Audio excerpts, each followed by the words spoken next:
Well, here we are at FIREX, and I'm joined by Andrew Foster from C-TEC, and I'm here to find out what exactly you guys are doing and what the latest products are. So, Andrew, can you tell us, what are C-TEC doing here today? We're launching a new range of analog addressable product, amongst other things, especially the beacons, the ceiling beacons and the wall beacons. As most people know in the industry, they're quite a difficult piece of equipment to get compliant. And it's taken us several years to do it. So here we are at the end of a long and rocky road.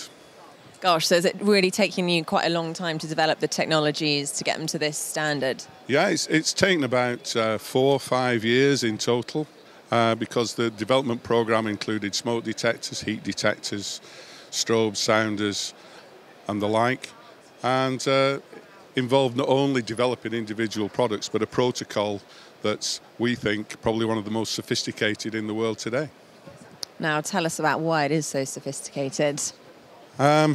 Essentially, we can get high-speed data, we can get live voice, we can get update the individual devices software-wise, we can address up to 1,000 devices down each loop, and we've got 3 to 4 times the power capability of most other people on the loop. So it is quite a sophisticated protocol. That's why it's taken so long to develop. Well, fantastic to see it here today. Now, who are your sort of typical clients and customers that you're reaching out to? A lot of our customers are in the UK and Europe, but we export to about 60 countries, including quite a few of the older expat-type countries in the Far East, Hong Kong, Singapore, Malaysia. And we do make quite a few unique products.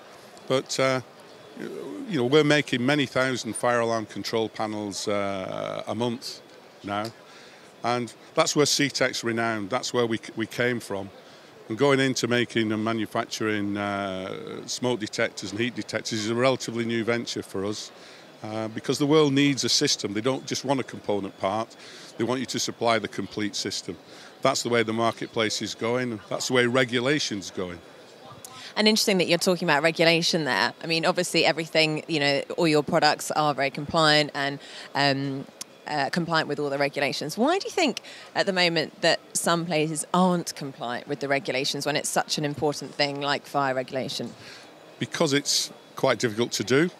The timescales involved are years and not months. And the actual compliance route takes an enormous amount of time and money. We've spent already about £500,000 on compliance fees, and we'll probably pay twice as much as that in the next 12 or 18 months with the rest of the products. So it is a very expensive thing to do, and it's a long-term return on a capital investment. Maybe some companies have difficulty getting the budgets through their boards. I don't know, but it is the only way to go. But of course, being compliant in something like fire regulation is probably one of the most important things that businesses should do. It is. Under the construction products regulation, fire products got the highest need for certification. So it's now illegal to put it on the market in the EC unless you've got compliance and you've got proof compliance and certification.